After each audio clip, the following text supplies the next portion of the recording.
గోరుచిక్కుడుకాయలని మామూలుగా మనం పెరట్లో ఈజీగా పెంచుకోవచ్చు. కానీ వీటిని కొన్ని ప్రాంతాల్లో ఎక్కువగా ఎక్స్పోర్ట్ కోసం పెంచుతున్నారంట. ఎక్స్పోర్ట్ కోసం ఎందుకు అంటే విదేశీయులు ఈ గోరుచిక్కుళ్ళని ఇంపోర్ట్ చేసుకొని ప్రోటీన్ పౌడర్లను తయారు చేసి మళ్ళీ మార్కెట్లోకి వదులుతున్నారు. అవి మనం కొనుక్కొని తింటున్నాము, తాగుతున్నాము.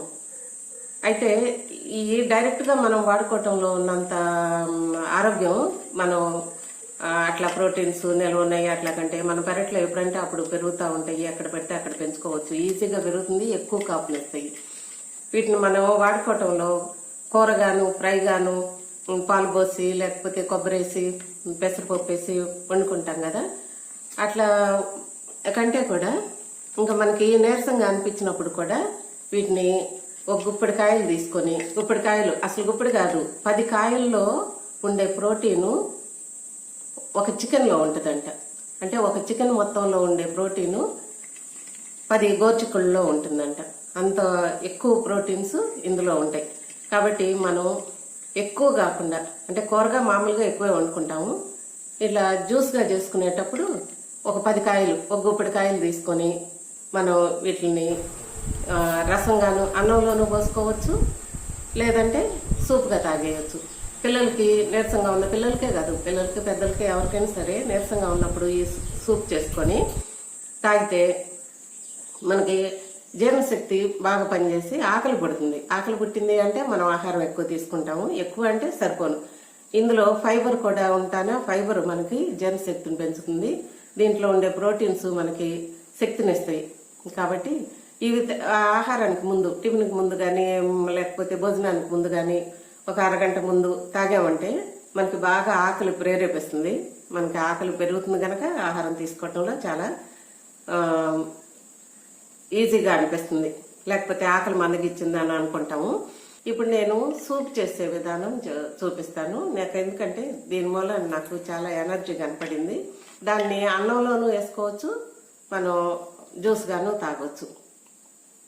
అందుకని నేను ఇవాళ అంటే ఈ సూప్గా ఎవరు చెప్పలేదు, ఇంతవరకు తెలియదు, నాకే ఐడియా వచ్చి నేను చేశాను. ఒట్టిగా చింతపండు రసమే ఎందుకు, ఎప్పుడు ఇట్లా కూరగాయతో కూడా చేయొచ్చు. అసలు దీంట్లో ఉండే గుజ్జు మనకి మోకాళ్ళకి గుజ్జు తయారవటానికని కానీ, మోకాళ్ళ నొప్పుల మందులకు కానీ, గుండెజబ్బు మందులకు కానీ దీన్ని ఎక్కువ వాడుతున్నారంట. ఇది మాత్రం నేను చాలా చోట్ల విన్నాను, చదివాను.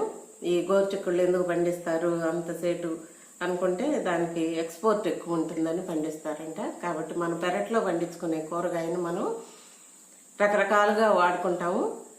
అందులో ఇప్పుడు ఈ సూప్గా చేసుకుంటే మనకి ఇన్స్టెంట్ ఎనర్జీ లాగా మనకి చాలా బాగా పనిచేస్తుంది. ఆ విధానం ఏంటో ఇప్పుడు చూద్దాం. నేను ఇప్పుడు సూప్ చేయటానికి ఒక గుప్పెడు కాయలు తీసుకున్నాను. ఈ గోరుచిక్కుళ్ళు సూపు అన్నంలోకైనా బాగానే ఉంటుంది, వట్టి తాగటానికైనా బాగానే ఉంటుంది. బాగానే ఉంటుంది కాదు, చాలా బాగుంటుంది. అందుకని చెప్పి నేను ఇప్పుడు గుప్పెడు కాయలు తీసుకొని ఈ చివర ఆ చివర తలా తోక అన్నట్టు తుంపేసి, మనమేం చిన్న చిన్న ముక్కలు చేయవసరం లేదు. ఈ బారు కాయలు అట్లా మనం కుక్కర్లో వేసేసుకోవచ్చు. ఈ కుక్కర్లో వేసి కాయల్ని కొద్దిగా నీళ్ళు పోసి వెయిట్ పెట్టి పొయ్యి మీద పెట్టేసి, ఈలోగా చింతపండును కొద్దిగా నానబెట్టి రసానికి మనం పెట్టుకుంటాం కదా, అట్లా పక్కన పెట్టేసి ఈలోగా కుక్కర్లో ఉడికిన ఈ గోరుచిక్కుళ్ళని మెత్తగా ఇట్లా దేంతో అన్న పప్పు గుత్తితో కానీ లేకపోతే గుంటగరిటతో కానీ కొద్దిగా నీళ్ళు వేసి పిసుకు పక్కన పెట్టుకొని, ధనియాలు, మిరియాలు, జీలకర్ర, మెంతులు అన్నీ కొద్దిగా పొడి చేసి పక్కన పెట్టుకున్నాను. ఇక గిన్నె వేడెక్కిన తర్వాత కొద్దిగా ఆయిల్ వేసి దాంట్లో తాలింపు గింజలు వేసేసి సేమ్ మనం రసానికి పెట్టుకున్నట్టే ఇక తాలింపులు వెల్లుల్లిపాయ కూడా వేసేసి ఇందులో కరివేపాకు అవి అంతా మన తాలింపు వేసుకున్నట్టు వేసేసుకొని, దీంట్లో మనం ఈ చింతపండు పులుసు మనం ఉడికించి పక్కన పెట్టుకున్నాం కదా, అది పోసేసి ఆ తర్వాత దీంట్లో మనం ఈ గోరుచిక్కుళ్ళు మెత్తగా పిసికేసి ఆ రసాన్ని ఫిల్టర్ చేసుకొని దాంట్లో పోసుకోవాలి. ఇప్పుడు పీచు మంచిదే కానీ రసంలో తాగలేము, దేంట్లో తాగాల్సిందే, దేంట్లో తినాల్సిందే అదే తినాలి. ఇప్పుడు ఇది రసంగా తాగుతాం కనుక మనం ఇట్లా ఈ పీచుని పిండేస్తే దాంట్లో గుజ్జు అంతా ఈ నీళ్ళతో పాటు కిందకు దిగిపోతుంది. ఈ ఈ గుజ్జులో ఉండే జిగురు పదార్థం మనకి ఆరోగ్యానికి చాలా మంచిది. ములక్కాయలో ఉన్నట్టుగానే దీంట్లో కూడా ఈ రసాన్ని కూడా ముందు చింతపండు రసంలో కలిపేసి ఇప్పుడు ఇందాక చేసుకున్న పౌడర్ ఇది, ఆ పౌడర్ని కూడా ఒక స్పూను, అట్లాగే ఉప్పు, ఇంకా దీంట్లో మిరియాలు ఉంటాయి కనుక నేను కారం చూసి వేసుకుంటాను. ఇట్లా టేస్ట్ చూసి అసలు వాసన చూస్తుంటేనే ఆకలిగా అనిపించింది. కొద్దిగా కారం వేసా. నేను తాలింపులో మిరపకాయ వేస్తుంటే కారం వేయను.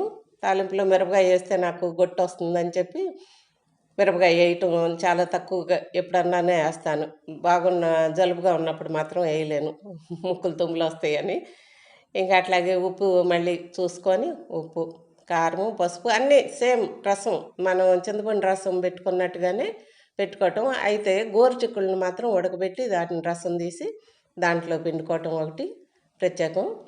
ఇందులోనే కొంచెం కమ్మదనానికి కొత్తిమీర, ధనియాలు ఆల్రెడీ వేసాము, అయినా కొత్తిమీర కూడా వేసుకుంటే మనకి ఇది ఒక అలవాటు అయింది కదా, ఉంటే మాత్రం వేసుకుంటా, లేకపోతే ఏం లేదు. ఆ మెయిన్ చింతపండు, గోరుచిక్కుడుకాయ రసం, ఉప్పు, కారం, పసుపు ఇలాంటి.